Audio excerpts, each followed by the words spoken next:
मोदी मोदी मोदी मोदी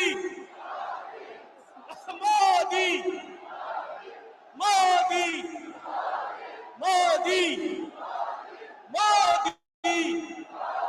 मोदी मोदी मोदी। प्रधानमंत्री जोधपुर राजस्थान में प्रधानमंत्री नरेंद्र मोदी 5 साल बाद जोधपुर पहुंचे हैं और जोधपुर राजस्थान में उनका भव्य स्वागत, अभिनंदन और अभिवादन स्वीकार करते हुए प्रधानमंत्री नरेंद्र मोदी का काफिला आगे बढ़ रहा है। सभा स्थल की ओर पुष्प वर्षा हो रही है प्रधानमंत्री पर। सभी उनका भव्य स्वागत करते हुए नरेंद्र मोदी के नारों से गुंजायमान हो रहा पूरा जोधपुर राजस्थान आज स्वागत है भाई, स्वागत है, स्वागत है भाई, अभी कुछ देर पहले प्रधानमंत्री नरेंद्र मोदी ने यहाँ 5,000 करोड़ के ज्यादा के प्रोजेक्ट का लोकार्पण और शिलान्यास किया है और अब से कुछ ही देर में प्रधानमंत्री आम सभा को संबोधित करेंगे। हाथ हिलाते हुए प्रधानमंत्री नरेंद्र मोदी अभिवादन स्वीकार करते हुए आगे बढ़ते हुए सभा स्थल की ओर। जय जय श्री राम। प्रधानमंत्री नरेंद्र मोदी ने नए एयरपोर्ट टर्मिनल की आधारशिला रखी है।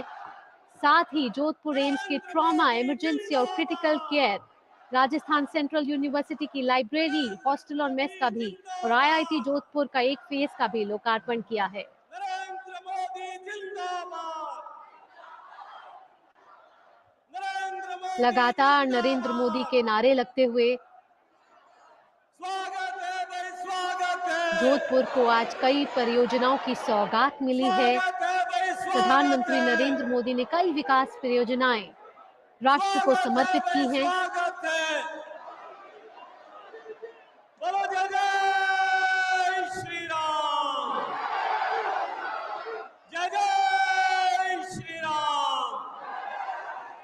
आप देख सकते हैं कि हजारों की तादाद में लोग नरेंद्र मोदी का स्वागत करते हुए, खासकर महिलाओं ने गुलाबी कपड़े पहने हुए और नरेंद्र मोदी का स्वागत कर रही है। नारी वंदन अधिनियम के पास होने के बाद नरेंद्र मोदी जोधपुर पहुंचे हैं।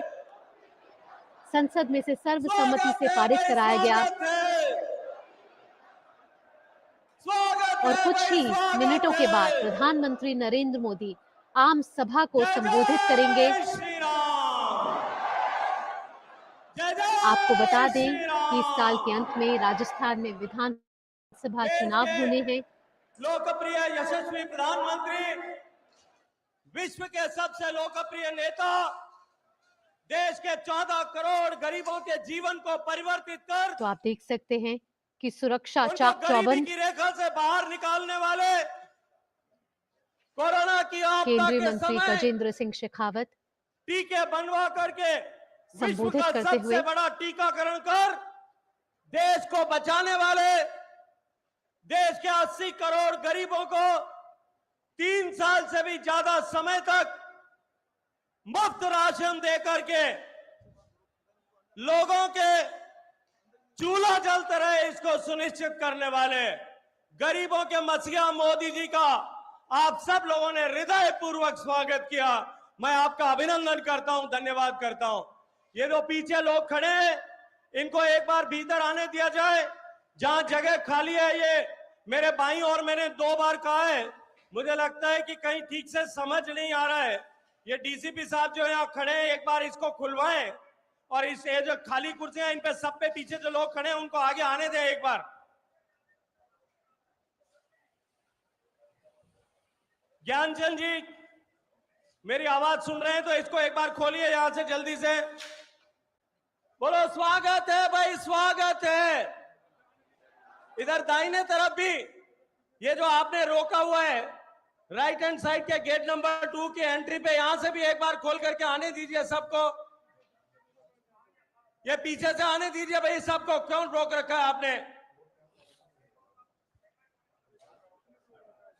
ये आगे का ये ब्लॉक्स में जो रोक रखा है आपने, ये आने दीजिए सबको।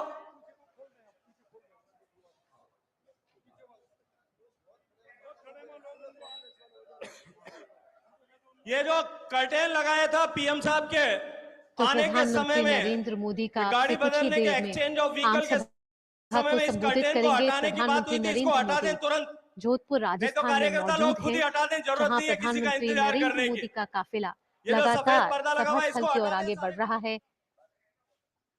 प्रधानमंत्री मोदी के जो कार्यक्रम की जिम्मेदारी है वो कई महिलाओं को भी सौंपी गई है, और अभी आपसे कुछ देर पहले देखा कि कैसे महिलाओं ने भी प्रधानमंत्री नरेंद्र मोदी का अभिनंदन किया और लगातार पुष्प वर्षा हो रही है। लोगों में उत्साह है, हर्ष है, और कई परियोजनाएं प्रधानमंत्री नरेंद्र मोदी ने अब से कुछ देर पहले राष्ट्र को समर्पित की हैं। आपको बता दें कि जोधपुर के चबूतरा मैदान में प्रधानमंत्री नरेंद्र मोदी मौजूद हैं और ओपन जीप में सवार होकर उस स्थल पर पहुंच रहे हैं जहां वो अब से कुछ देर बाद जनसभा को संबोधित करेंगे।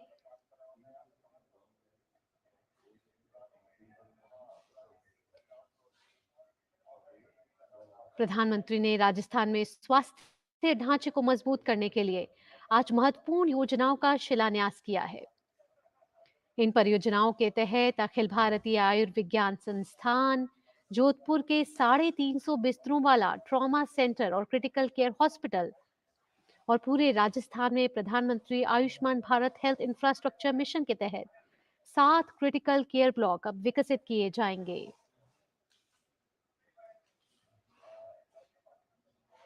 और लगातार प्रधानमंत्री मोदी के नारे लगाए जा रहे हैं। प्रधानमंत्री नरेंद्र मोदी के नारों से पूरा जो ये मैदान है वो गुंजायमान हो रहा है। मोदी के पोस्टर्स हाथ में लिए हुए लोगों ने, मोबाइल हाथ में पकड़े हुए हैं कि किसी तरीके से एक फोटो प्रधानमंत्री की उनके कैमरे में कैप्चर हो जाए।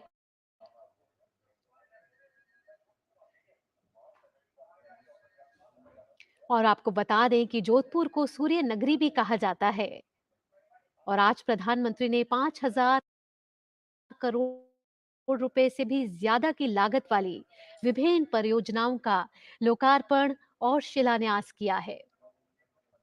आप देख सकते हैं कि सुरक्षा के कड़े इंतजाम हैं और लगातार लोग पुष्प वर्षा कर रहे हैं। फूलों से सजा है पूरा मैदान।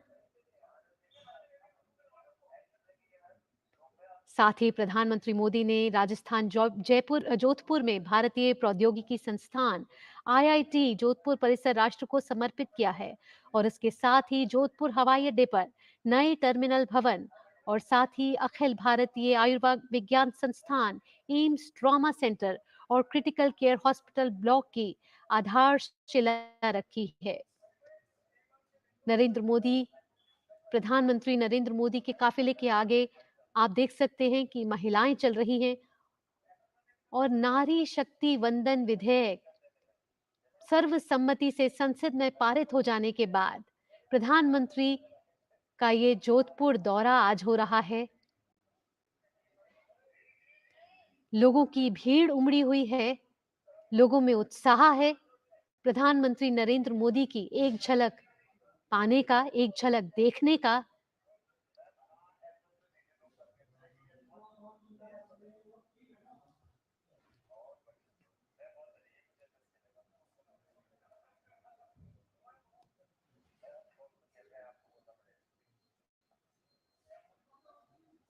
तो जोधपुर पहुंच चुके हैं प्रधानमंत्री नरेंद्र मोदी, और कई 5,000 से ज्यादा करोड़ रुपए की विकास परियोजनाएं राष्ट्र को समर्पित कर चुके हैं। प्रधानमंत्री नरेंद्र मोदी का काफिला आगे बढ़ते हुए सभा स्थल की ओर, जहां आपसे कुछ ही पल का इंतजार, जब प्रधानमंत्री नरेंद्र मोदी आम सभा को संबोधित करेंगे और विजय का मंत्र देंगे कि कैसे आगामी विधानसभा चुनाव में पार्टी की जीत के साथ जो ये विजय की बिगुल बजेगा, चुनावी जो ये रण है। और आप देख सकते हैं प्रधानमंत्री नरेंद्र मोदी सभा स्थल पर पहुंच चुके हैं। गणमान्य व्यक्ति सभी प्रधानमंत्री नरेंद्र मोदी का स्वागत करते हुए। स्वागत है भाई, स्वागत है। बोलो भारत माता की,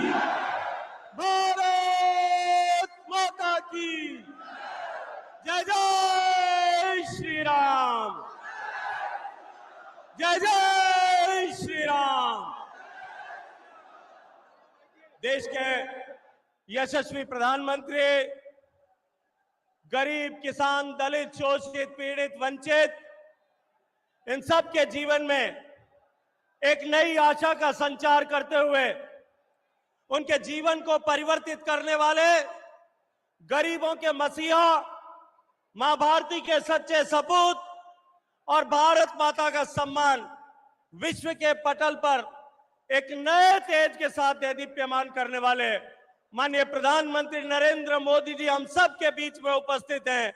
मैं हृदय पूर्वक उनका स्वागत करता हूं, अभिनंदन करता हूं। इस पश्चिमी राजस्थान की धरा पर, जो धरा शौर्य संस्कृति की धरा है, जो धरा बलिदानियों की धरा है, जो धरा भक्ति और शक्ति की धरा है, जो धरा पोखरण के परमाणु विस्फोट से लेकर के प्रणतपाल दुर्गादास की धरा है, जो धरा वीर तेजाजी महाराज की धरा है, पर्यावरण का संदेश विश्व भर में देने वाले गुरु जम्बेश्वर भगवान की धरा है, मां अमृता देवी की धरा है, गुरु राजाराम भगवान की धरा है, खेतेश्वर भगवान की धरा है।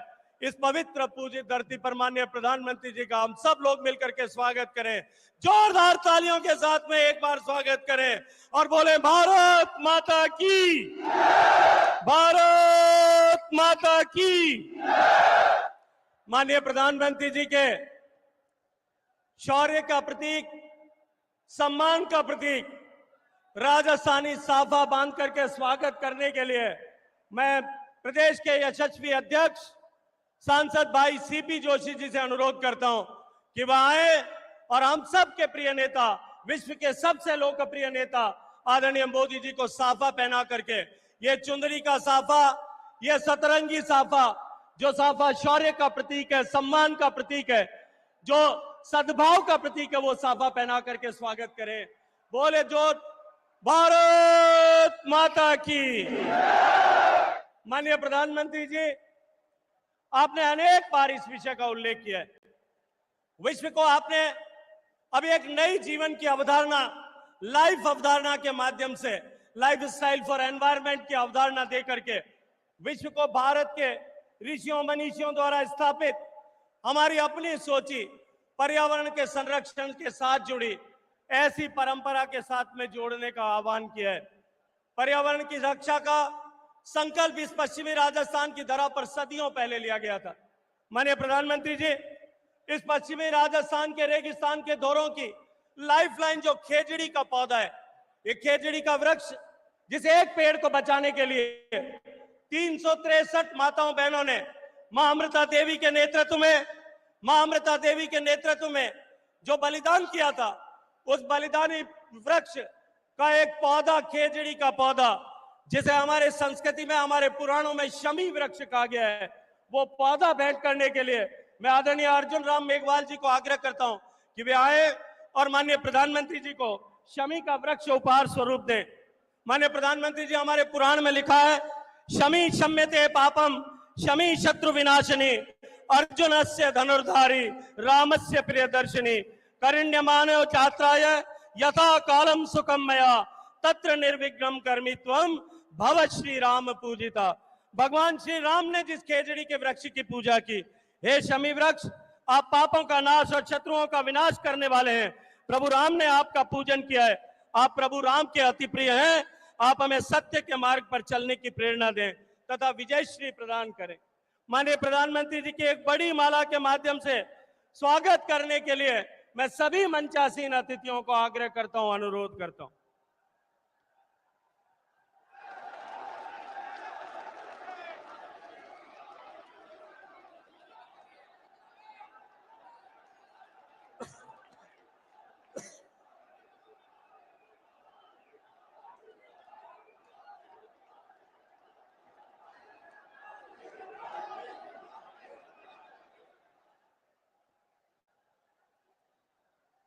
माननीय प्रधानमंत्री जी, आपने हमेशा वोकल फॉर लोकल की बात की है। आपने हमेशा ही लोकल फॉर ग्लोबल की अवधारणा की बात की है। आपने हमेशा ही हस्तशिल्पियों का सम्मान बढ़े इसकी कल्पना की है। जोधपुर के एक हस्तशिल्पी जो नेशनल अवार्ड से विनर है, उन्होंने आपके लिए एक विशेष रूप से केमल बोन से एक स्टिक बनाई है, जिस पर उन्होंने हाथ से बारीक पेंटिंग की है। मैं आदरणीय आदरणीय राजेंद्र सिंह जी से कहूंगा कि वो एक जो है वो स्टिक माननीय प्रधानमंत्री जी को दे। वो उसके साथ में मैं आग्रह करूं, मैं ये स्टिक माननीय प्रधानमंत्री जी को दे। और सुदूर पश्चिम राजस्थान के जैसलमेर के एक छोटे से गांव में एक महिला बुनकर ने बना करके ये ऊन का शॉल हाथ से बुन करके आपके लिए भेजा है। ये दोनों आप भेंट उपहार स्वरूप स्वीकार करें। मैं आपको ये भगवान स्मृति चिन्ह के रूप में भगवान श्री कृष्ण की प्रतिमा आदरणीय गजेंद्र सिंह जी, माननीय प्रधानमंत्री जी को मेमेंटो देकर के उनका स्वागत करेंगे। स्वागत है वही स्वागत है। कार्यक्रम को आगे बढ़ाते हुए मैं प्रदेश के ऊर्जावान अध्यक्ष आदरणीय सीपी जोशी जी से आग्रह करूंगा कि वे आए और माननीय प्रधानमंत्री जी के सम्मान में हम सब पश्चिमी राजस्थान के लोगों की तरफ से स्वागत अपने शब्दों के द्वारा करें। आदरणीय सीपी जोशी जी। बोलो भारत माता की, भारत माता की। मेवाड़ की इस वीर धरा, मारवाड़ की इस वीर धरा पर देश ने दुनिया के सर्वमान्य मार्गदर्शक, हम सब के अभिभावक, भारत और भारतीयों का मान पूरी दुनिया में बढ़ाने वाले देश के यशस्वी प्रधानमंत्री आदरणीय नरेंद्र मोदी जी का मारवाड़ की इस वीर धरा पर एक बार जोरदार ताली बजाकर आदरणीय प्रधानमंत्री जी का वंदन करें, अभिनंदन करें। यहां इस कार्यक्रम में उपस्थित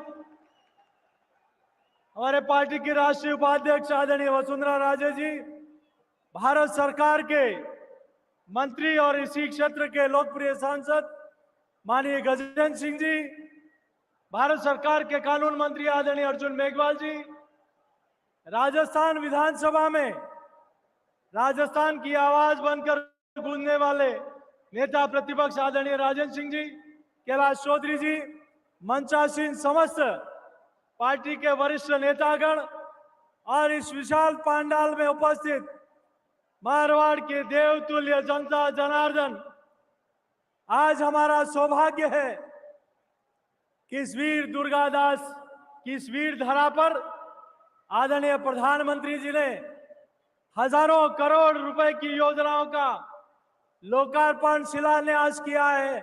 मैं आप सबसे आग्रह करूंगा कि आदरणीय प्रधानमंत्री जी का फिर से वंदन अभिनंदन करें। चाहे सड़क हो, चाहे रेलवे हो, चाहे सिविल एविएशन हो, चाहे एजुकेशन हो, चाहे हेल्थ हो, आज करोड़ों रुपए की। और सिर्फ यहां नहीं, अभी 2 तारीख को मेवाड़ में, बीकानेर में, दौसा में, आबू रोड पर, अजमेर में, इन पिछले 2 महीनों में राजस्थान को जो मिला है वो पिछले 60 वर्षों में नहीं मिला है।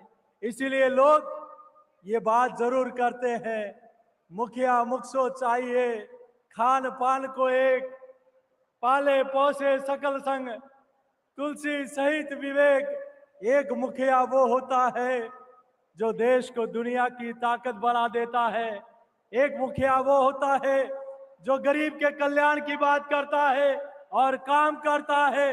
एक मुखिया वो होता है जो मां भारती को वैभव दुनिया में बढ़ाता है। एक मुखिया वो होता है जो गरीब के, युवा के, महिला के कल्याण की बात करता है। और इसीलिए लोग कहते हैं कि सपने नहीं हकीकत बुनते हैं। इसीलिए देश की जनता मोदी जी को चुनती है, इसीलिए देश की जनता मोदी जी को चुनती है, जिनका काम और परिणाम बोलता है, असंभव को संभव जो कर दे। इसीलिए लोग उस नाम में नरेंद्र मोदी जी को चुनते हैं। मैं ज्यादा लंबी चौड़ी बात नहीं कहते हुए इतना ही आपके बीच में निवेदन करता हूं कि आदरणीय प्रधानमंत्री जी, एक तरफ आपने यहाँ इस क्षेत्र को बहुत कुछ दिया है, तो दूसरी तरफ यहाँ का मुखिया ऐसा है जो अपनी ही बाढ़ को खाता है। यहाँ का मुखिया ऐसा है जो किसान और युवा को खून के आंसू रुलाता है। यहाँ का मुखिया ऐसा है जो नारी शक्ति का रक्षा नहीं कर सकता। यहाँ का मुखिया ऐसा है, यहाँ जोधपुर की धरती पर भगवा पताका को चरणों में पांव में फेंकते हुए भी यहाँ के लोगों ने देखा है। यहाँ के लोग उस दिन को भी नहीं भूले जब नासिर और शकील ने उस भाई कृष्णा राम को हैंडपंप पर पानी भरते हुए जिंदा मार दिया था। यहाँ के लोग उस दिन को भी नहीं भूल सकते जो हमारी एक दलित बहन को दुष्कर्म करके मार दिया था। यहाँ के लोग उस दिन को भी नहीं भूल सकते जब पचमदरा में एक बहन को जिंदा जला वो दुष्कर्म करके नासिर नाम के दरिंदे ने मार दिया था। मैं आपसे निवेदन करना चाहता हूं, आदरणीय प्रधानमंत्री जी, आपने बहुत कुछ राजस्थान को दिया है। आज ही के दिन 2030 का विजन डॉक्यूमेंट जारी करने के लिए यहाँ के मुखिया ने राजस्थान के कई स्वयंसेवी संस्थाओं को बुलाया। उसमें पीएफआई नाम की एक आतंकवादी संगठन को भी उस पेज पर 43वें नंबर पर पीएफआई जैसे आतंकवादी संगठन को भी राजस्थान के विकास में योगदान देने के लिए, सुझाव देने के लिए बुलाए हैं। मैं आपसे निवेदन करता हूं, ये वो धरती है जिसने औरंगजेब को भी धूल चटाई थी, इसलिए इस मुगलिया सल्तनत को भी इस मारवाड़ की तरह ऐसी धूल चटाए कि ये सनातन को गालियां देना और भगवा पताका पर प्रतिबंध लगाना भूल जाए। ये वो धरा है, वो दिन भूल गए। अरे वीर धरा के बेटे हैं हम, वीर धरा के बेटे हैं हम, शौर्य अभी तक बुला नहीं। अरे मुगलों के आगे ये भगवा ध्वज कभी झुका नहीं, तो ये मुगलिया सल्तनत कभी हमारे भगवा ध्वज को झुका पाएगी क्या? मैं ज्यादा नहीं कहते हुए आप सबकी ओर से आदरणीय प्रधानमंत्री जी का वंदन और अभिनंदन करते हुए और हमारी मातृशक्ति के लिए आप जो किया है वो वंदनीय अभिनंदनीय है। यत्र नार्यस्तु पूजन्ते रमन्ते तत्र देवता नारी तु नारायणी, ये भाव, ये अधिकार आपको दिया है तो देश के यशस्वी प्रधानमंत्री जी ने दिया है। मैं पुनः आप सबके चरणों में यही प्रार्थना करते हुए इस मारवाड़ की धरती से इस मुगलिया सल्तनत को वोट की पेटी में दफन करने के लिए हम सब लोग तैयार हैं। तो दोनों हाथ खड़े करके आदरणीय प्रधानमंत्री जी को विश्वास दिलाएं। यही निवेदन करते हुए मैं अपनी बात को समाप्त करता हूं। बहुत बहुत धन्यवाद। जय हिंद, जय भारत।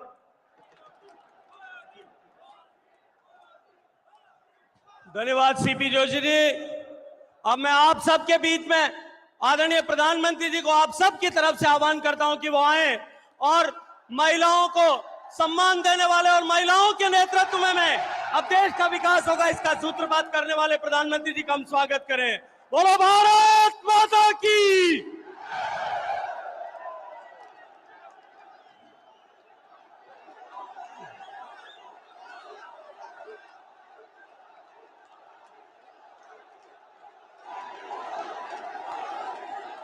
मां चामुंडा,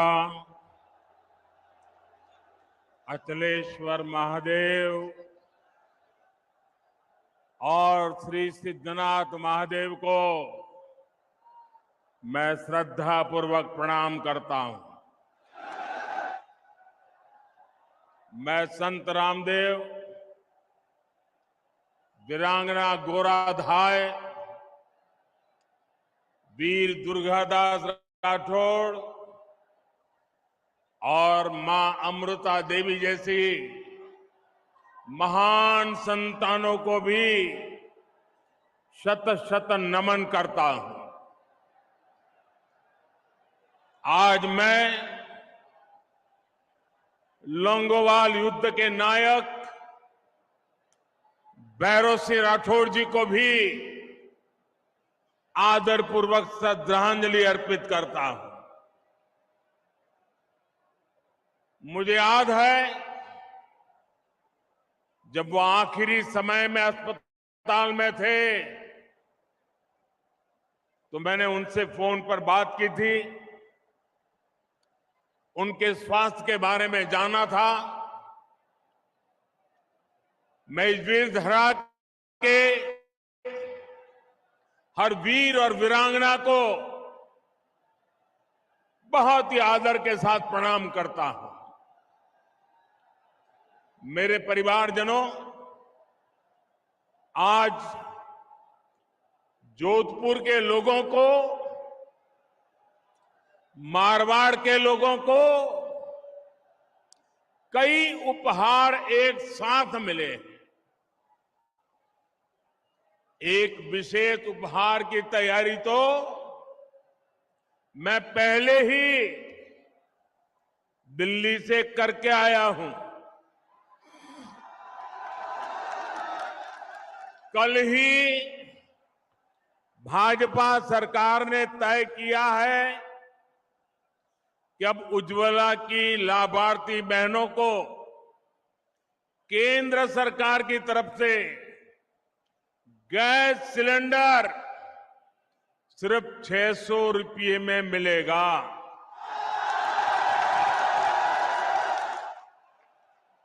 अब तक आपको एक गैस सिलेंडर करीब 1100 रुपये का पड़ता था।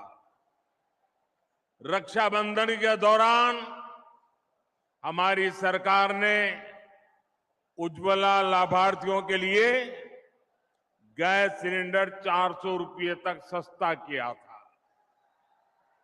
और अब नवरात्रि, दशहरे, दीपावली से पहले उज्ज्वला सिलेंडर को 100 रुपये और सस्ता कर दिया गया है। मुझे विश्वास है कि इससे आप सभी बहनें त्योहारों को ज्यादा उमंग से मना पाएगी। भाजपा सरकार के इस फैसले का लाभ राजस्थान के 70 लाख परिवारों को होगा। ये फैसला रसोई को धुएं से मुक्त करने के भाजपा सरकार के अभियान को भी मजबूती देगा। मेरे परिवारजनों, भाजपा सरकार के लिए आपका स्वास्थ्य, आपकी हेल्थ, यह हमारी प्राथमिकता है। एक तरफ हम आयुष्मान भारत योजना के तहत गरीब परिवारों को मुफ्त इलाज की सुविधाएं दे रहे हैं, वहीं दूसरी तरफ रिकॉर्ड संख्या में आधुनिक अस्पताल भी बना रहे हैं। आज जोधपुर एम्स में 350 बेड के ट्रॉमा सेंटर और क्रिटिकल केयर इस ब्लॉक का शिलान्यास हुआ है। आने वाले समय में केंद्र की भाजपा सरकार राजस्थान में ऐसे अनेक क्रिटिकल केयर ब्लॉक्स बनाने वाली है। आज आईआईटी जोधपुर के कैंपस के परिसर का भी लोकार्पण हुआ है। सेंट्रल यूनिवर्सिटी में भी लाइब्रेरी सहित अनेक नई सुविधाएं बन रही है। राजस्थान उच्च शिक्षा का एक बहुत बड़ा हब बने, इसके लिए भाजपा सरकार लगातार अनेक विध प्रयास कर रही है। मेरे परिवारजनों, भाजपा का संकल्प राजस्थान को टूरिज्म में नंबर 1 राज्य बनाने का है। नंबर 1 बनना चाहिए कि नहीं बनना चाहिए? राजस्थान टूरिज्म में नंबर 1 बनना चाहिए कि नहीं बनना चाहिए? बनना चाहिए नहीं बनना चाहिए? बनना चाहिए नहीं बनना चाहिए? कौन बना सकता है? कौन बना सकता है? कौन बना सकता है? जरा पूरी आवाज जोर से निकालिए, कौन बना सकता है? आपका जवाब गलत। मोदी नहीं बना सकता, ये आपका एक वोट बना सकता है। आपके वोट की ताकत से राजस्थान में भाजपा सरकार बनेगी और राजस्थान टूरिज्म में नंबर 1 बनेगा। तो ये ताकत आपके वोट की है। आज जो आधुनिक सड़कों का, नई रेल लाइनों का नेटवर्क राजस्थान में बन रहा है, वो इस काम में बहुत मदद करेगा। आज यहां सड़क, रेल और हवाई अड्डे से जुड़े प्रोजेक्ट्स भी जोधपुर को मिले हैं, मारवाड़ को मिले हैं। जोधपुर रिंग रोड का चौड़ीकरण हो या फिर शहर में जगह जगह बनने जा रहे बाईपास, इनसे आपको जाम से मुक्ति मिलेगी। साथियों, टूरिज्म बढ़ाने में बहुत बड़ी भूमिका उस राज्य के एयरपोर्ट्स की भी होती है।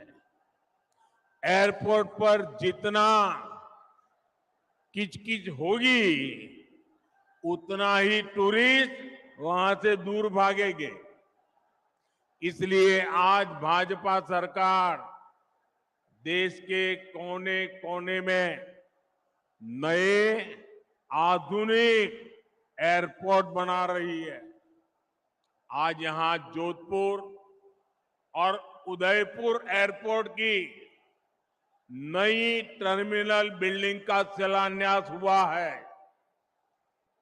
जब ये काम पूरा हो जाएगा तो इससे राजस्थान के टूरिज्म में बहुत बड़ी वृद्धि होगी।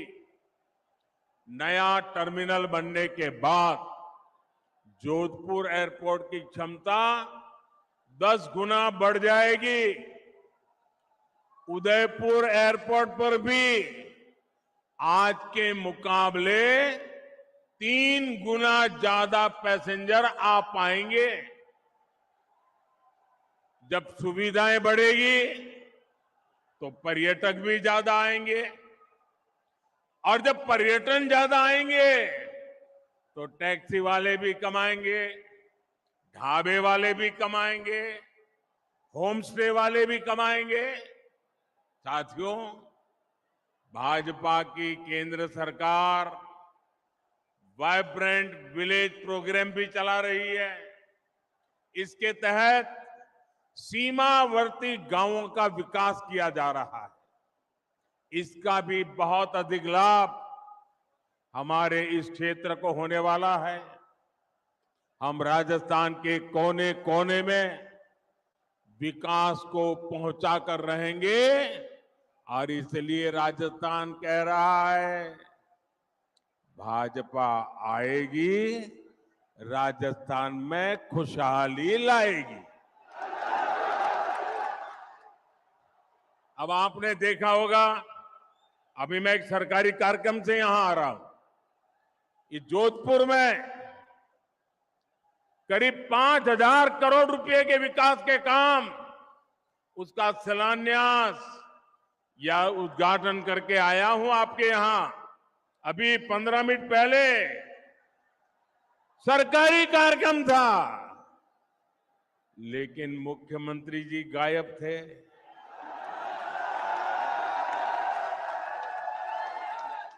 क्यों गायब थे? क्योंकि उनको भरोसा है मोदी आएगा तो सब ठीक हो जाएगा।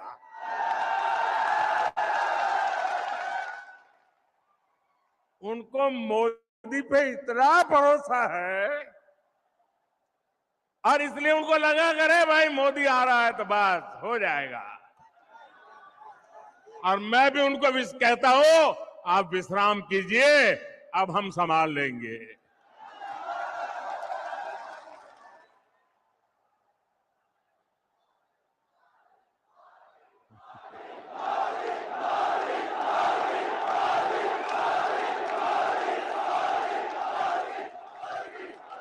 मेरे परिवारजनों,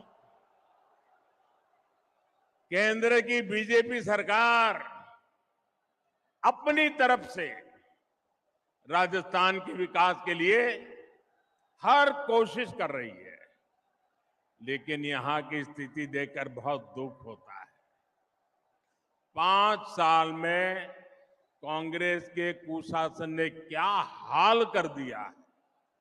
कांग्रेस ने भ्रष्टाचार और दंगों के मामले में राजस्थान को देश में टॉप पर पहुंचा दिया है।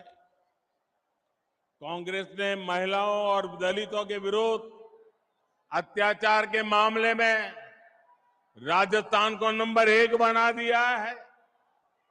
कांग्रेस ने नशे के कारोबार को कैसे खुली छूट दे दी है, वो भी राजस्थान का बच्चा बच्चा जानता है। क्या इसलिए आपने कांग्रेस को वोट दिया था? क्या ये बर्बादी करने के लिए कांग्रेस को वोट दिया था? ये राजस्थान को तबाह करने के लिए कांग्रेस को वोट दिया था? ये राजस्थान को लूटने के लिए कांग्रेस को वोट दिया था? भाइयों, इसलिए ये मेरा मारवाड़ कह रहा है, भाजपा को लाएंगे, राजस्थान को बचाएंगे। साथियों, 5 साल में यहां कांग्रेस की सरकार एक कदम भी नहीं चली, बल्कि यहां 24 घंटे कुर्सी का ही खेल चलता रहा। अच्छा, मैं भाइयों बहनों में एक सवाल पूछूं आपको, उधर वालों को पूछूं, आप जवाब देंगे? सबके सब देंगे?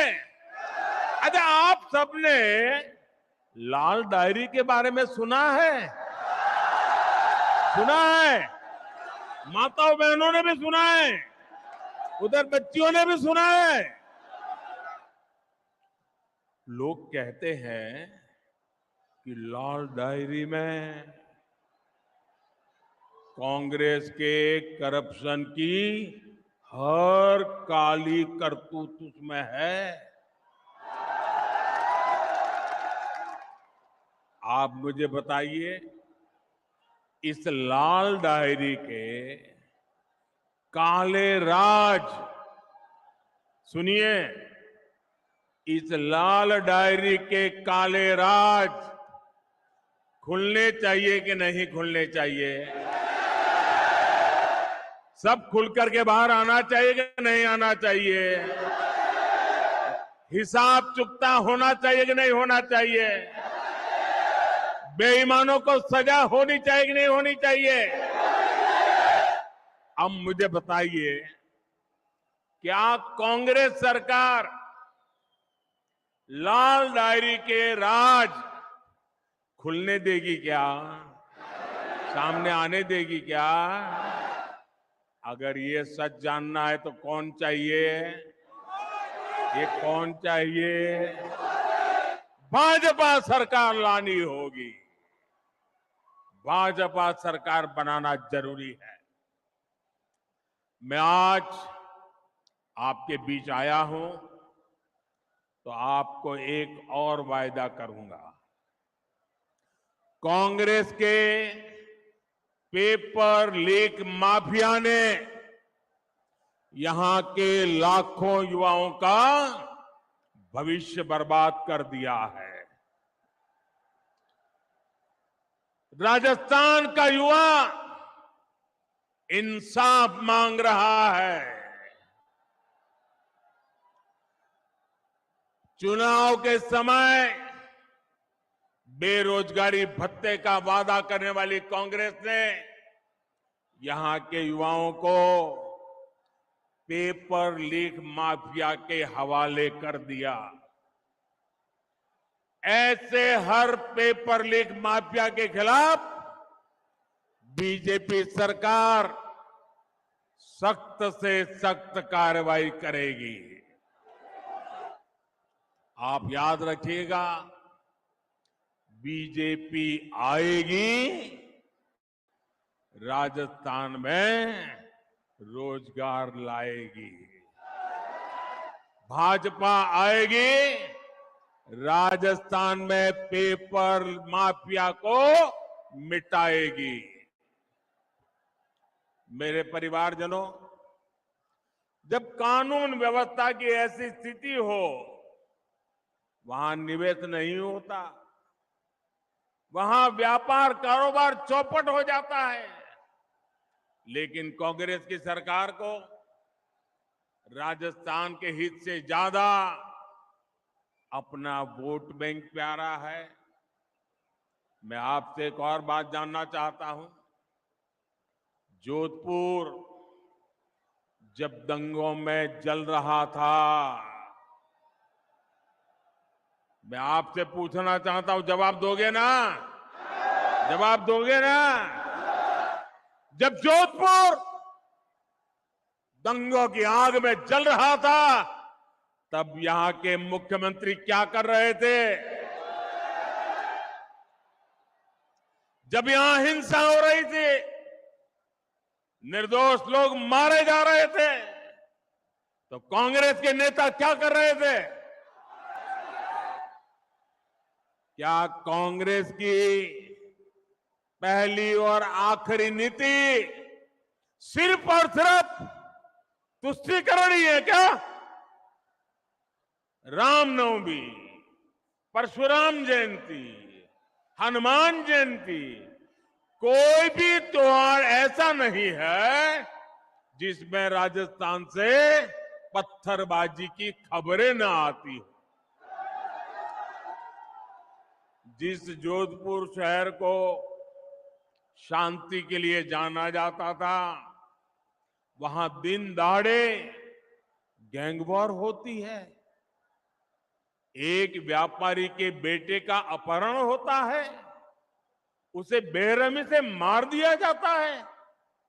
यहां कांग्रेस की विधायक खुद कहती है वो सुरक्षित नहीं है।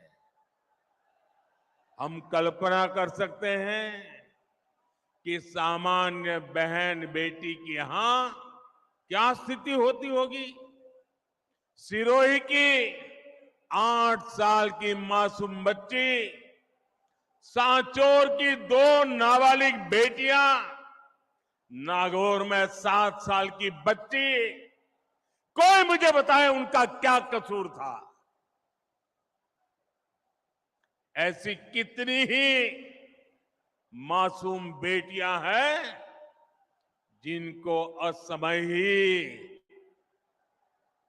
हमसे छीन लिया गया। ऐसी कितनी वारदातें कांग्रेस के राज में बेलगाम अपराधियों की सच्चाई बताती है। राजस्थान अब ये नहीं सहेगा। भाजपा आएगी, दंगे रुकवाएगी।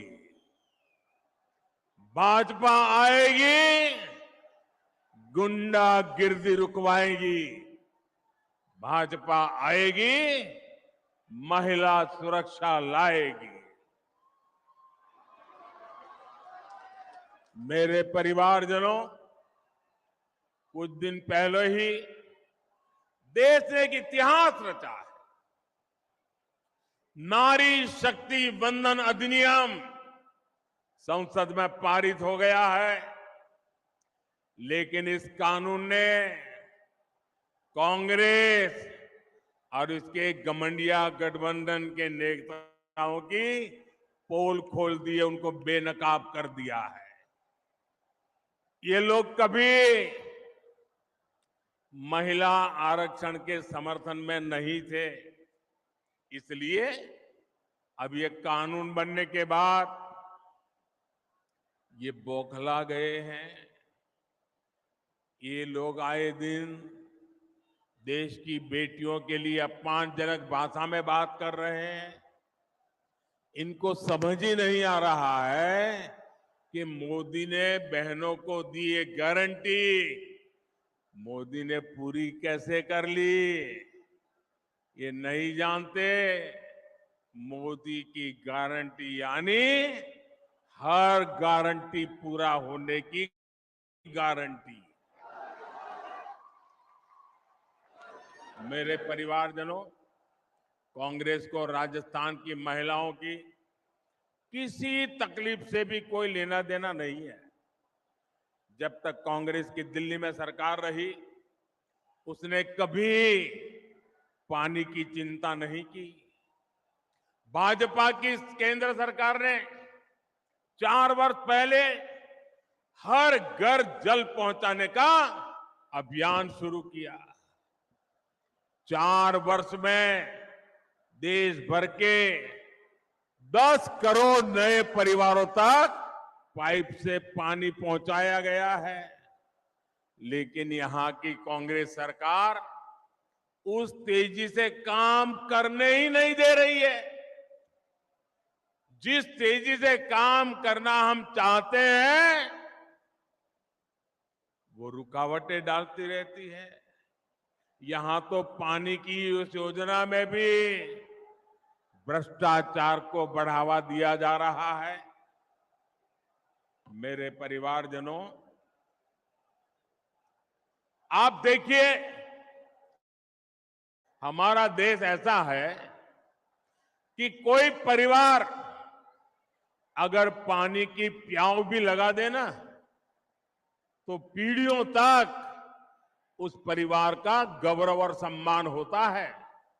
विशेषकर राजस्थान और गुजरात में आज भी पानी के लिए काम करने वाले लाखा वणझारा को पूरा राजस्थान और गुजरात डगर डगर याद करता है।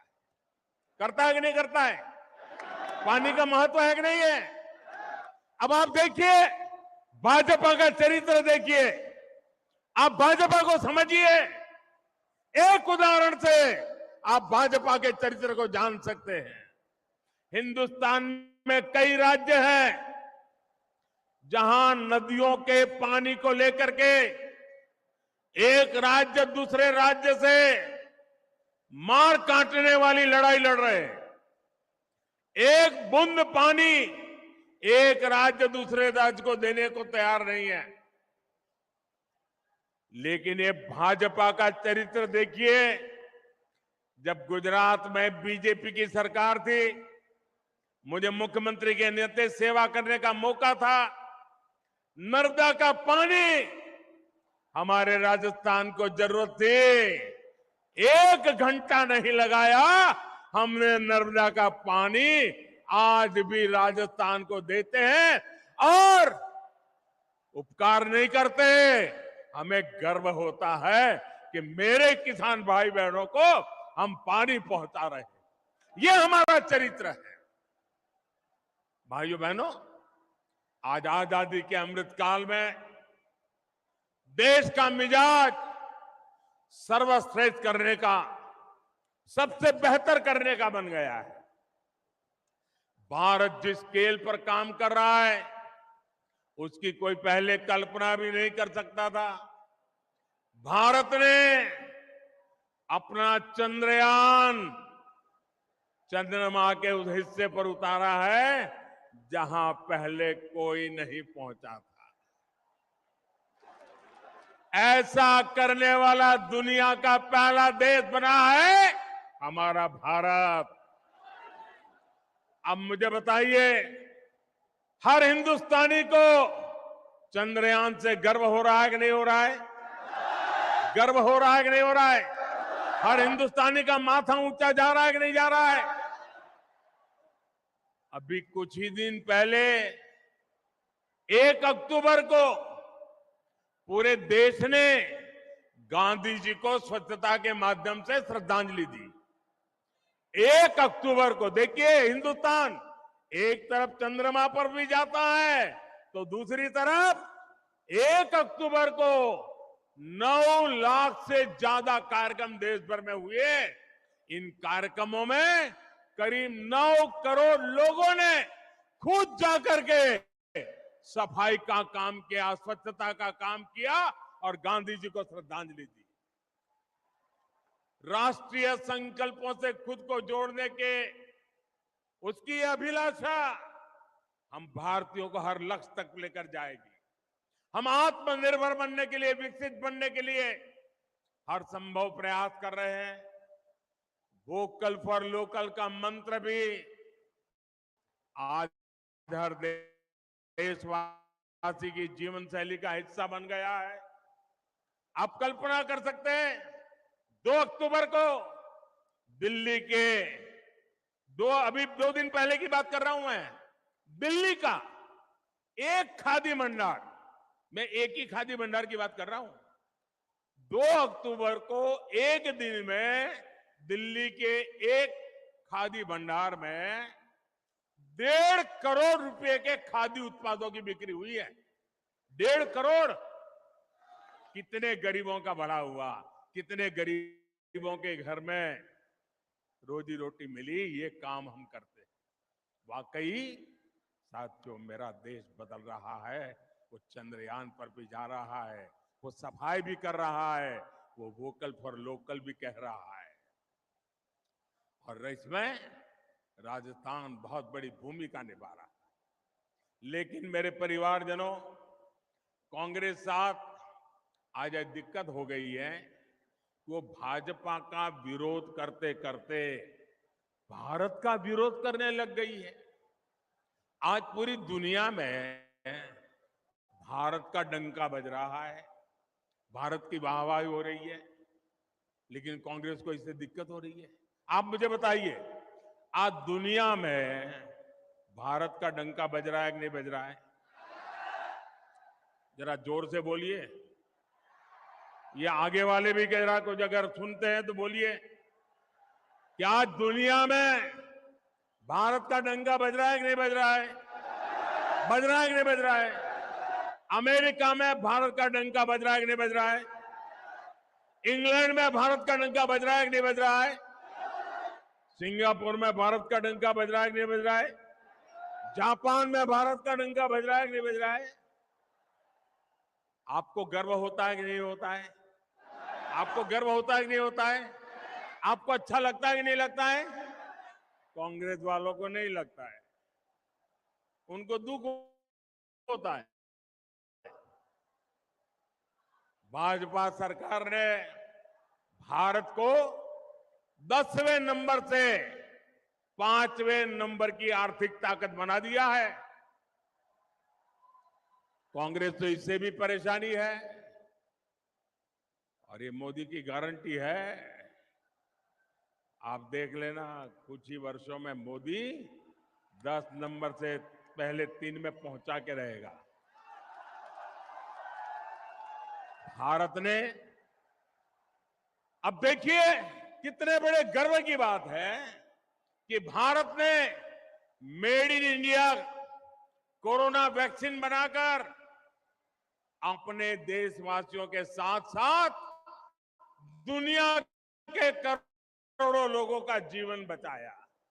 आप मुझे बताइए, वैक्सीन ने आपकी जिंदगी बचाई कि नहीं बचाई? आपका जीवन बचाया कि नहीं बचाया? करोड़ों लोगों की जान बची कि नहीं बची?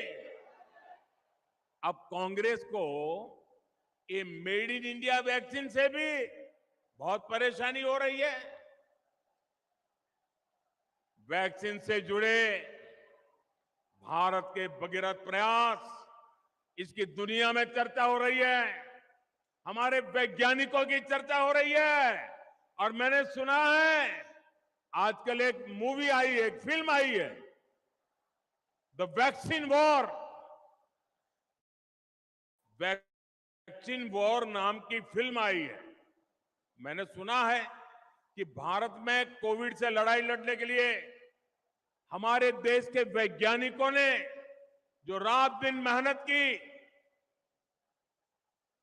अपने लैब में एक ऋषि की तरह साधना की, और उसमें हमारी महिला वैज्ञानिकों ने भी अद्भुत काम किया। उन सारी बातों को एक बढ़िया तरीके से वैक्सीन वॉर फिल्म अभी जो आई है, शायद इसी सप्ताह आई है, उसमें इसको दर्शाया गया है। हर भारतीय को वो फिल्म देखने के बाद गर्व हो रहा है कि हमारे वैज्ञानिक ऐसा ऐसा काम किए हैं चंद्रयान जाता है, वैज्ञानिक के लिए गौरव बढ़ता है। वैक्सीन बनती है, वैज्ञानिक के लिए गर्व बनता है। और देश की युवा पीढ़ी वैज्ञानिकों के काम को समझना चाहते हैं। मैं इस फिल्म बनाने वालों को भी बधाई देता हूं कि आपने वैक्सीन वॉर फिल्म बना करके देश के वैज्ञानिकों को और विज्ञान को महत्व दिया। आने वाली पीढ़ी को ये बहुत काम आने वाला है। मेरे परिवारजनों, कांग्रेस ने उसे न देश के वैज्ञानिकों की और न ही देश के जवानों की या न तो किसी किसान की, उसे कोई लेना देना ही नहीं है। कुर्सी के सिवा उसको कुछ दिखता ही नहीं है। जिस कांग्रेस ने हमारे सैनिक परिवारों तक को धोखा दिया हो, उससे उम्मीद क्या की जा सकती। 2014 से ठीक पहले कांग्रेस सरकार ने बड़ी बड़ी बातें कही, 1 रैंक 1 पेंशन, 1 रैंक 1 पेंशन, और फौजियों के बीच जाकर के उनकी आंख में धूल झोंकने के लिए काम किए।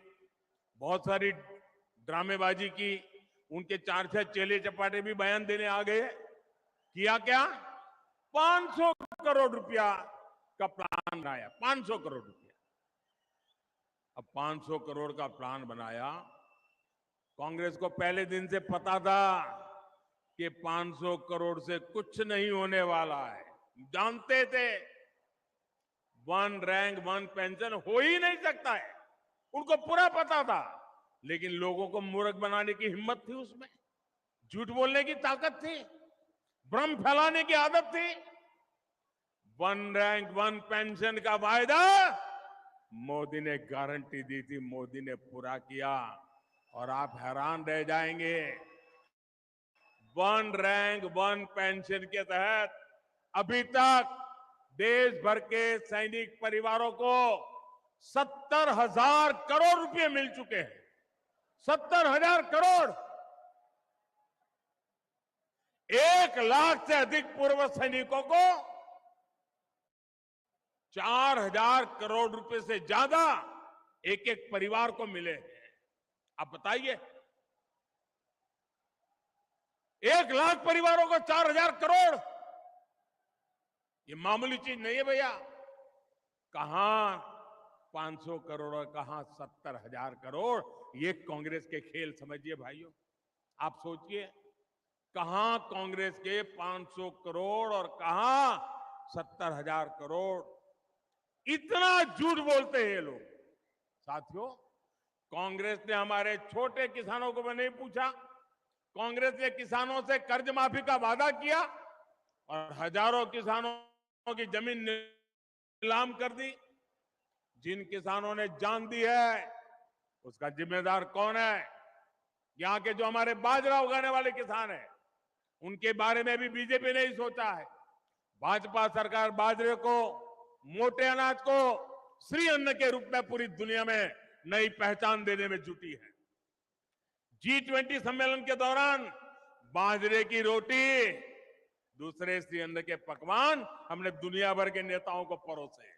हमें गर्व होता है और इसे हमारे मेहमानों ने भी बहुत पसंद किया। भाजपा सरकार ने पीएम किसान सम्मान निधि के माध्यम से हर छोटे किसान के खाते में 28,000 रुपए भी जमा कराए। मेरे परिवारजनों, गरीबी क्या होती है और गरीब का दर्द क्या होता है, ये मैं ज्यादा समझ सकता हूं। मैंने गरीबी को जिया है। 2014 के बाद से देश में जो नीतियां बनी है, उससे गरीबी तेजी से कम हो रही है। सिर्फ 5 साल में 13.5 करोड़ लोग गरीबी से बाहर आए। गरीब कैसे सशक्त हो, गरीब का जीवन स्तर कैसे बेहतर हो, इसके लिए मैं दिन रात जुटा हूं। आपका सपना ही मोदी का संकल्प है। आपका सपना ही मोदी का संकल्प है।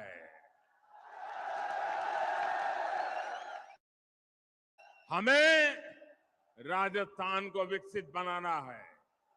इसके लिए हमें हर बूथ पर कमल खिलाना है। हर बूथ पर कमल खिलाओगे? हर बूथ पर कमल खिलाओगे? घर घर जाओगे? मेरे शब्द लिख लीजिए दोस्तों। जितना कमल खिलेगा उतना राजस्थान भी खिलेगा। मुझे मारवाड़ के जन जन पर भरोसा है। आप इतनी बड़ी तादाद में आशीर्वाद देने आए, इतनी बड़ी तादाद में माताएं बहनें आई। मैं फिर एक बार आप सबका हृदय से धन्यवाद करता हूं। मेरे साथ बोलिए, भारत माता की, भारत माता की, भारत माता की। बहुत बहुत धन्यवाद।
राजस्थान से जोधपुर से सीधा प्रसारण आप देख रहे थे प्रधानमंत्री नरेंद्र मोदी की रैली में संबोधन का, जिसमें प्रधानमंत्री ने कांग्रेस पर जमकर निशाना साधा। प्रधानमंत्री ने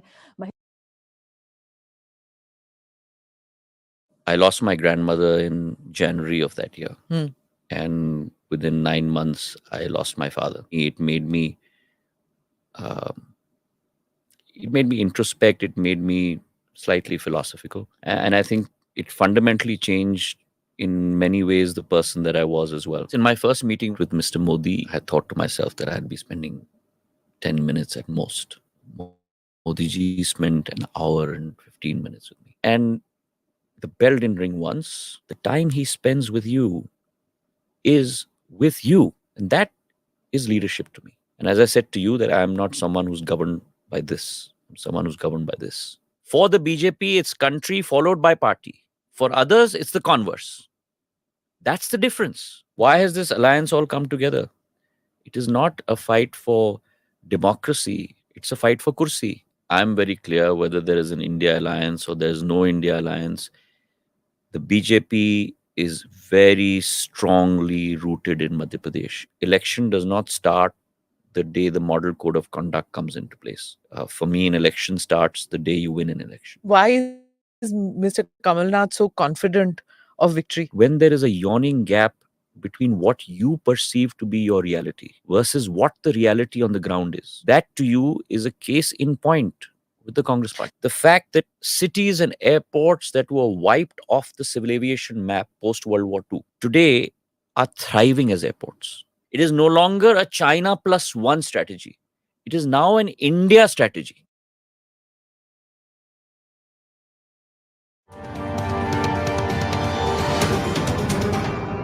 Namaste, Jai Hind. You're watching ANI Podcast with Smita Prakash. Thank you for watching or listening in to the show and writing in to tell us who you would like on the show. Today, we have the Civil Aviation Minister, Jyotiraditya Scindia. For those who are not familiar with Indian politics, here's a short primer. Jyotiraditya Scindia is a recent entrant into the cabinet of Prime Minister Modi. That was in 2021. He jumped ship from the Congress party in 2020 after being in that party for almost 2 decades. Scindia belongs to the erstwhile royal family of Gwalior. His father Madhav Rao Scindia was in the Congress party. His grandmother Vijay Raje Scindia was part of the Jansanghh, the precursor of the current BJP, of which Jyotiraditya Scindia is a cabinet minister. Thank you, Jyotiraditya Scindia, for being here. I don't know how to refer to you because your fans, they refer to you as Maharaji, and then there are so many Minister Sir, No, no, no. Sir. My name is Jyotiraditya. So whatever you'd What? like, if it's a little bit of a tongue twister, which it sometimes, No, why would it which be? sometimes is for a lot Really? of people. Yeah. What do you Uh, get called? so either Jyotir or Aditya many Huh. times. Or in the US, because for them it was a real tongue twister, so they abbreviated it to the first letter. It was just J. Jay.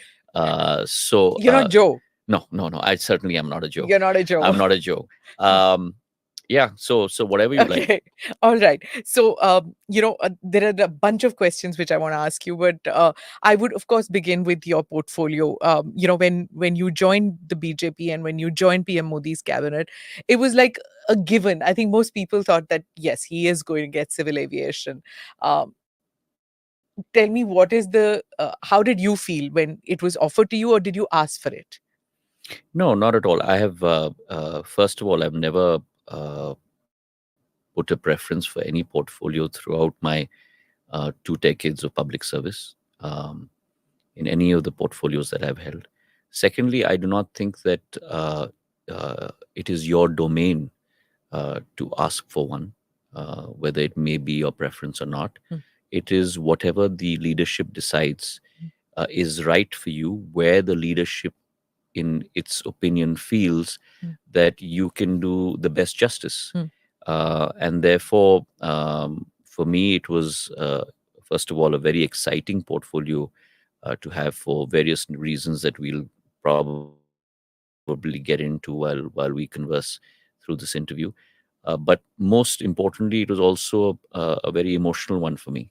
Yeah. And the reason for that was that my father had held this portfolio in the early 90s, 91 to 93. And for me, it was also a challenging portfolio because whilst he had held it, he had really opened up the skies, and he had deregulated this industry. And under the Prime Minister's vision and his uh, very decisive thinking, he was very clear in terms of how he wanted to see this sector grow and be, most importantly, democratized.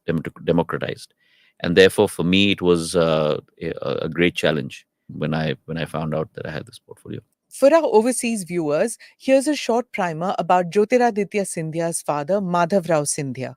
Madhav Rao Scindia was the civil aviation minister in the cabinet of Prime Minister Narasimha Rao. In 1992, one of the Indian Airlines aircraft crashed, though without any loss of life, and Scindia promptly submitted his resignation, which Prime Minister Rao accepted with alacrity.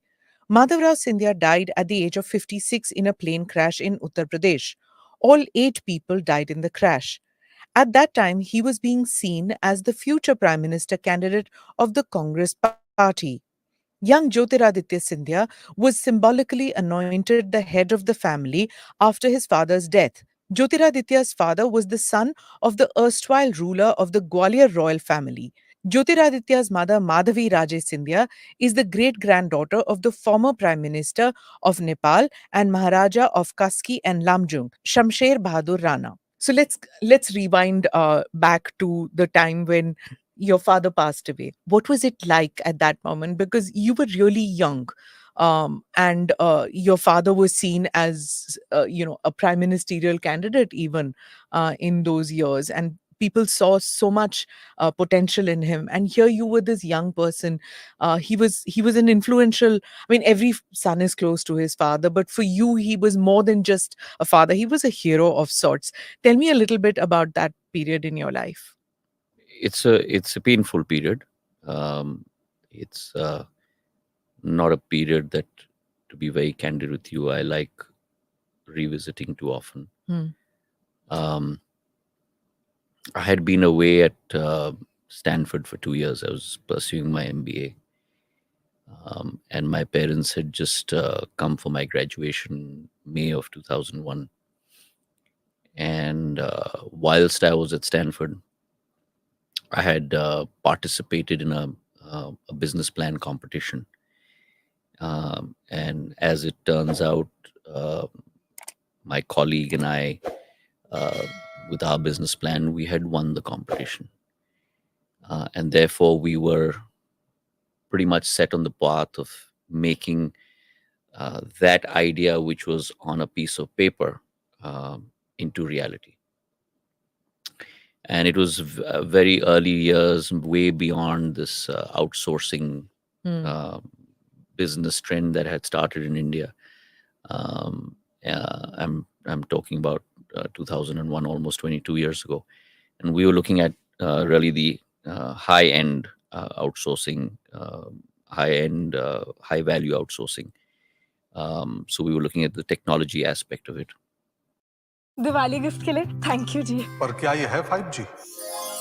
Pankaj ji, भाभी जी, Xiaomi का 5G phone, इसके बेहतरीन कैमरे से photo की quality बढ़ जाएगी, 5G से शेयर करने की स्पीड और इसके आकर्षक डिजाइन से भाभी जी का स्वैग, और एक चीज कम हो जाएगी। क्या?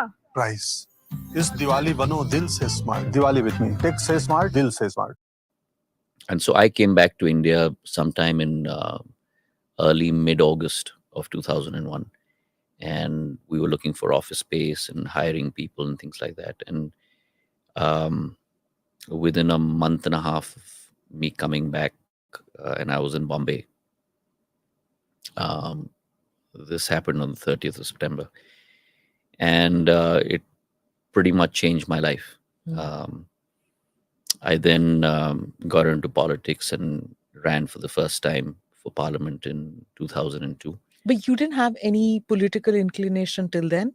Like, did you I have did- a conversation with your dad about politics? in My the past? father was okay. So let me rewind. I was certainly involved in an unofficial capacity with him since the age of 13. I first campaigned for him in 1984. So I was all of 13 years old. And I remember that campaign very vividly. And I campaigned for him in every election since, except the last one, which was in 99, I believe, because I had just gone to Stanford. So I wasn't here. So I was very much involved with the region, with some of his projects and things like that, but in a peripheral manner, not in a direct manner. I did not have aspirations of joining politics at that point of time. I was much more focused on setting up a business, birds, and you have to accept them and take on the challenge at that point of time. But if you ask me 20 years down the road, would I change anything in the way fate has taken me down a different path? And my answer is unequivocally a no, because the joy that one gets from not necessarily politics, and I create a distinction. My father always did, my grandmother always did, create a distinction between politics and public service. And our call in this family is not for politics, it is for public service. And I remember him saying once, and I've always carried it with me ever since, कि हमारी लक्ष्य कभी राजनीति नहीं होनी चाहिए, हमारा लक्ष्य जनसेवा होनी चाहिए, और राजनीति केवल एक माध्यम होनी चाहिए उस लक्ष्य की पूर्ति करने के लिए. And so has it been my calling for the last 2 decades of public life. And therefore, if you see my resume, or my internal calling is that of a public servant and not a politician. You know, when he passed away, when your father passed away, there was this very poignant ceremony where you were appointed a kind of a titular head, should I say, or of the family. And here you were a very young person. Your aunts are there, your mother is there, and you have your aunts who are much older than you, who are blessing you. On the other side of the, I mean, your father was in the Congress, they are in the BJP. But at that moment, there is something which is uniting you all. Grief, probably, and at that time, politics doesn't play. What was going through your mind at that stage? I would say it's a step beyond grief, Smita ji, because I lost my grandmother in January of that year. And within 9 months, I lost my father. And so suddenly 2 generations just left. So it's beyond grief, and it at least for me, um, it made me introspect. It made me slightly philosophical, Mm. and it changed a lot of my worldviews, and it changed a lot of the views I had on life. Um, what should be important as opposed to what we think is important. What is permanence and what is temporary. Um, and I think it fundamentally changed in many ways the person that I was as well. You're very young and you still had this stoic expression. There was no, there was no outpouring of grief. You were watching your mother so young, widowed at that stage. I think more than that, I think it was, to be very candid, I think it was just shock, and also it was internalization, and also the fact that you've got to rise to the challenge, and you're the man of the family now, and you've got to be responsible. Hmm. So there's no time for grief, and there's no time to wallow in yourself. You are now responsible for others, and others beyond your immediate family. Uh, a lot of people that look to my father for leadership, for resolution, because at the end of the day, for us, the family is not the immediate family. It is the people of the region. It is all of Gwalior, Chambal, Malwa, all of that. And therefore, that level of responsibility also dawns on you. And doesn't dawn on you while you have someone elder in the family, be it my father, be it my grandmother. And suddenly, when 2 generations are gone, then it has to dawn on you. Right. People talk about dynasty politics in a very pejorative manner, but I'm sure you have a different take on that because, as you said, it's not politics in your family wasn't seen as something for power, but it was more than that. It is beyond that. It's a connection. There's a public service, and there's this larger goal of serving the community. So could you tell me what your view is about that? It's exactly that, Smitaji. If you actually look back in history, this family's origins are very basic. Basic? We come from a small little village in Satara district, whose name is Kanerkhed. And 300-400 years ago, my ancestor was the patil of that village. And the patil pretty much means, in today's terminology in Maharashtra, is like a sarpanch, a headman. And we rose through short dint of hard work and perseverance in the Maratha ranks, first under Chhatrapati Shivaji, and then so on and so forth, until Mahaji Sindhya, who really brought about or turned into reality Shivaji Maharaj's dream of Hindvi Swaraj by capturing Delhi, the only Hindu ruler to have done that. That's your great-great-grandfather. That's 5 generations, 6 generations ago. Okay. He was injured in the Battle of Panipat. His leg got cut off in 1761. Third Battle of Panipat, 14th of January, Makar Sankranti. 12 members of my family's heads were cut off. He's the only one who survived with an amputated leg. And in 10 years, he raised an army and conquered Delhi. And pretty much established, as I said, Shivaji Maharaj's dream. And ever since that, it's always been this service for a greater cause for the family. And therefore, that history, where on the one sense brings a great sense of pride, but along with that pride also brings a great sense of responsibility in how to conduct your life, what your mission and what your goals should be. And for me personally, as I mentioned to you, it's been not more about politics, but more about development. And so for me, in my last 20 years, every morning that I wake up and every night that I go to bed is the thought of what else can I do which is different, and how can I do the things that I'm doing in a different way to be more productive, and how can I bring about change of lives. So that's really been my calling, whether it's been in the role of a member of parliament or whether it's been in the role of a minister. That doesn't matter to me. But at the end of the day, it's about performance and it's about delivery. So, the transition from a corporate life which you were leading to politics was a natural one, you're saying, which, but was it natural to get into go into the Congress party? Or your grandmother was with the BJP, your aunts Yes, were with the BJP? yes. But at that point of time, I did take that call, and it was a conscious call. I do not believe that any decision in life on any individual is thrust on you. Hmm. It must be and it should be uh, a thought out decision. And I did take that call. And I did serve within that party for 17 years. Your grandmother was this mother figure for the Jansangh and the BJP then, and your father carved out his own space in the Congress party. Yeah. Was there a choice for you, or did you automatically feel that your ideology matched the Congress? I don't think that those who say that there is never a choice actually have explored all choices. Mm-hmm. There always is a choice. There's a choice for you in your life in terms of the way you mapped out your career. Mm. There's a choice for me. There's always a choice.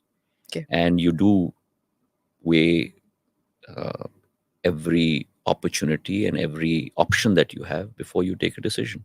Right.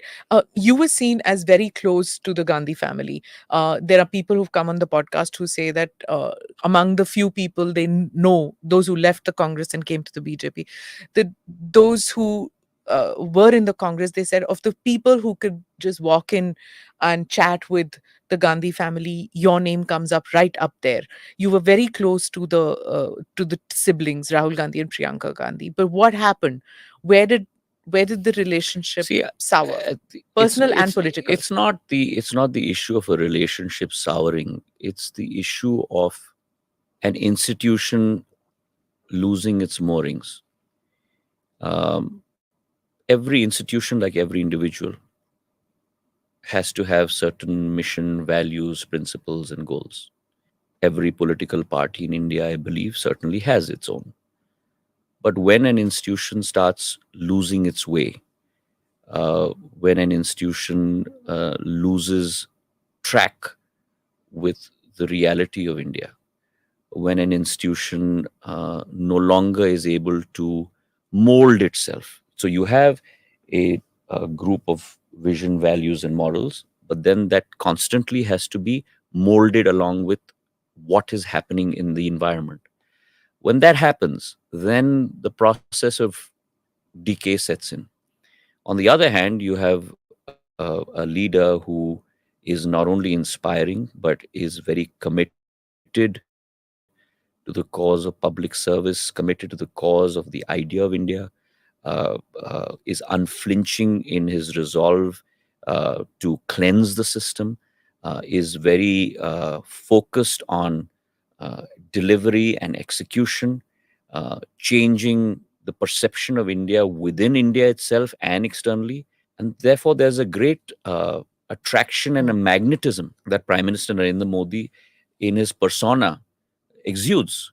And then when you have this wide chasm between, on the one hand, an institution that's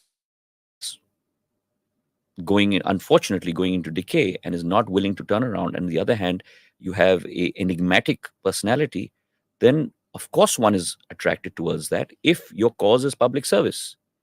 If your cause is public service, then you have to make sure that you are able to effect that goal and that mission of yours. And so for me, it was a combination of this factor and, equally important, what was happening in my state.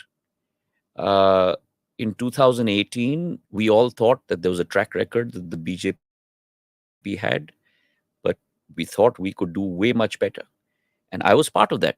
The Congress party at this time. Yeah. And I was part of that enterprise. Hmm. And we did form a government. We produced tremendous results in Madhya Pradesh, and more specifically in my region. 126 out of the 34 seats there. And then we formed a government. The choice of who's going to lead that government, like in every political party, is with the leadership of that party. And I had no grouse with that. I have no grouse with it at all, even to this day. And I myself said that I will give my unflinching support. But over a period of time, when you see all the purposes of the establishment of the government fall by the wayside, and a complete system of rot and decay set in, and corruption set in, moving away from the ideals of development and progress. And when you raise that, and then you are put down and insulted, then certainly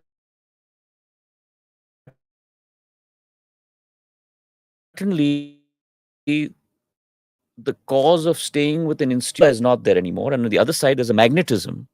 And for me, so therefore, it was a no-brainer. When you were made in charge of Uttar Pradesh, Western Uttar Pradesh, if I'm not mistaken. Correct. Yeah, in that election, anybody who was there covering that election could see your heart was not there in that campaign. You were there, of course, you were there with Rahul Gandhi, wherever he was going. And there are visuals which are clearly there where he's performing some religious ceremony and you're explaining to him right hand, left hand, what that means. It was literally, you were there everywhere with him, but your heart was not there in that. There was one or two election campaigns which we saw where, public rallies, your heart wasn't there. It had already started, I think, disassociating. You see, I'll tell you what happens when you, my grandmother, my father, myself, we have been people and demonstrated by actions that are governed and driven not necessarily by our mind, but by our heart. And I've always believed that your heart has to be in your job. If your heart is not there, then you're just doing something because you have to do it. That process had already started. And I don't want to delve too much in my past, because my past is in my past. I made a very clean break. I was very upfront. I don't hold any grudges. I did not hold any grudges. And if you saw the letter that I wrote as well, yes, I thanked the party for the opportunities and the time that I got to serve through the party. I also thanked from the bottom of my heart all the people that I served with. But it was time for me to move on. But you didn't take the plunge on your own. You took people with you. You broke the party. You broke the government. The Operation Kamal was put into effect. I don't think there was any Operation Kamal, or there was any operation at all. A new government came into power. No? Sure. But at that point of time, when I decided that it's no longer going to work the way it is,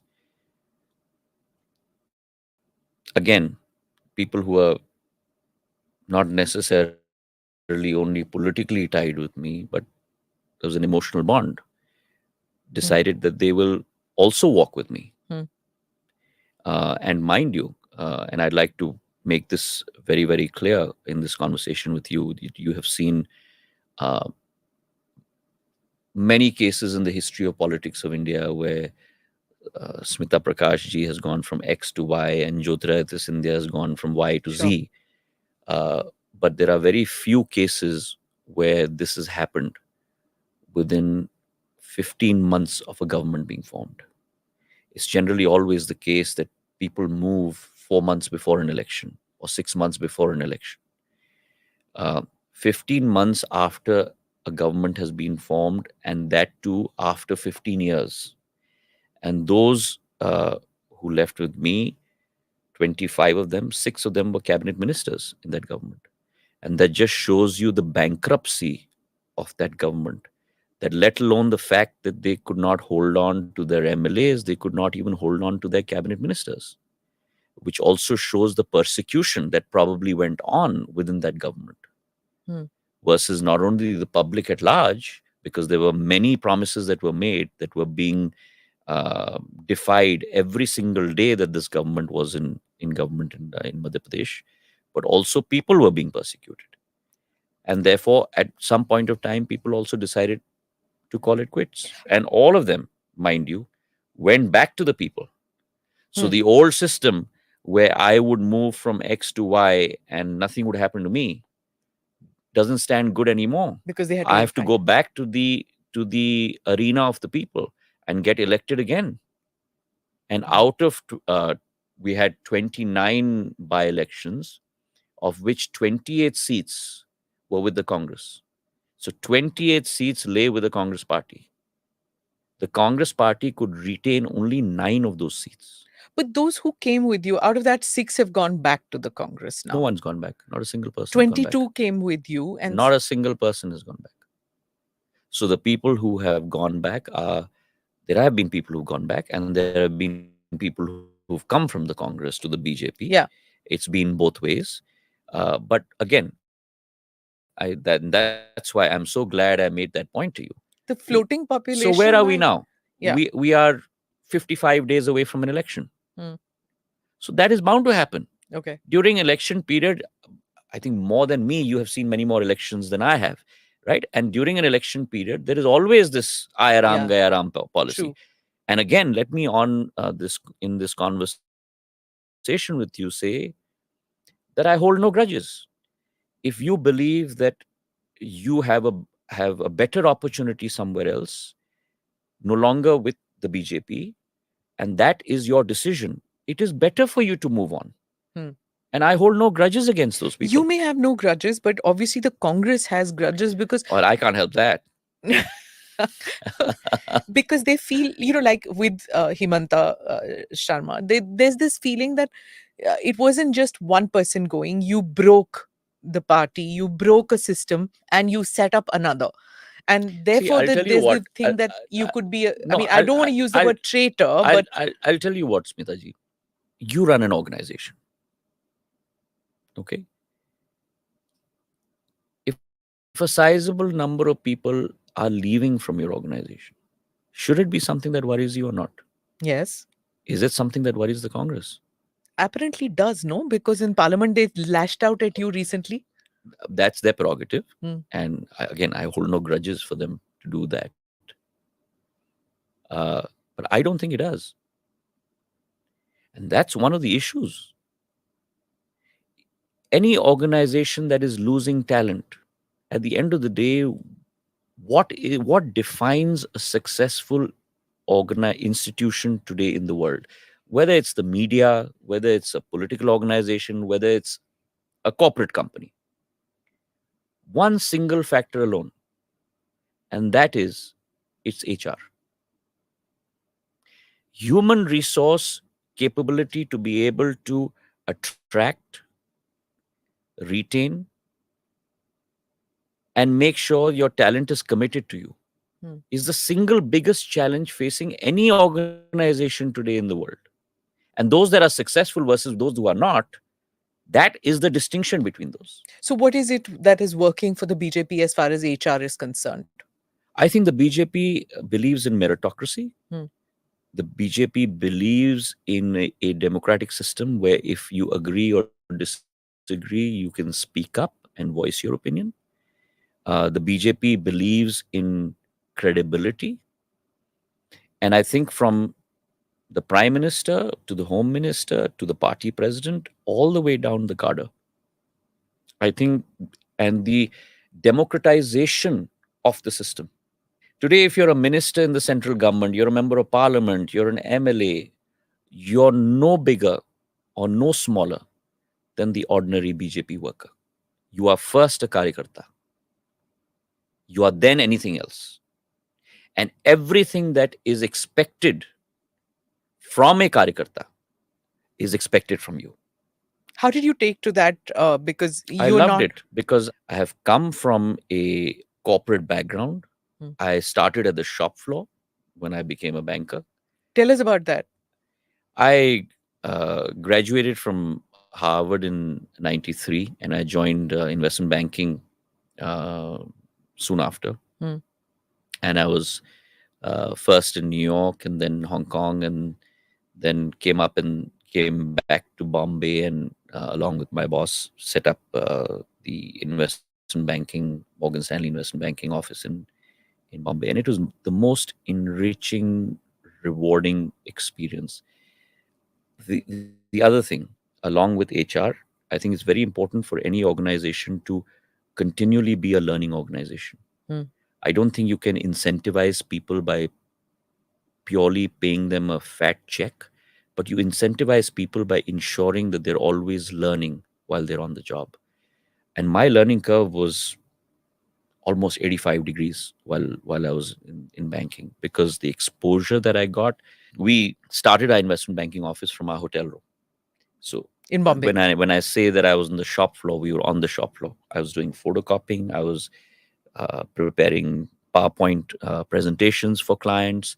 I was doing the two binder hole punching and putting it into files, taking our I'm saying our because I spent 17 years of my life in Mumbai.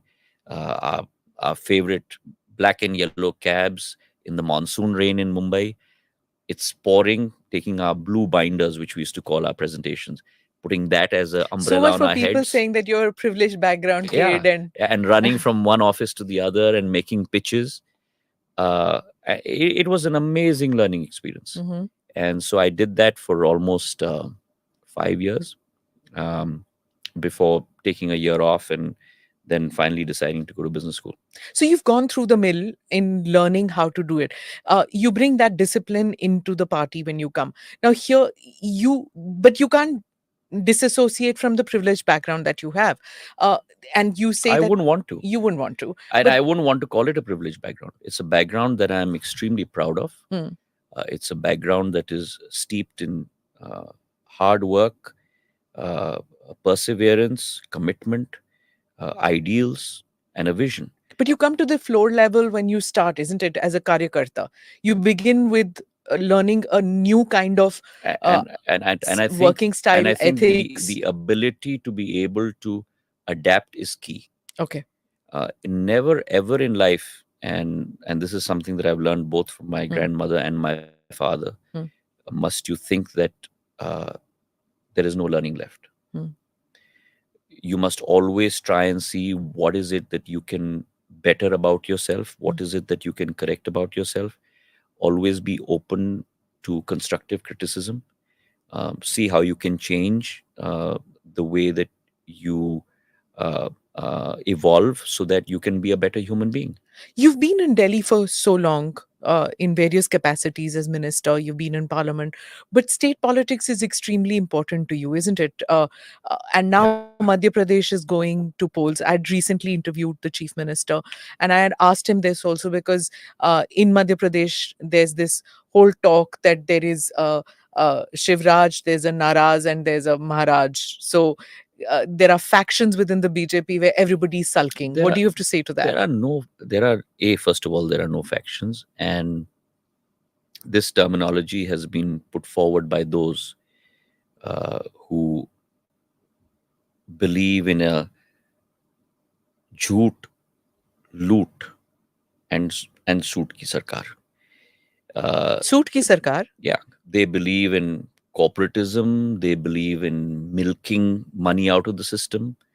And that's what they showed in their 15 months.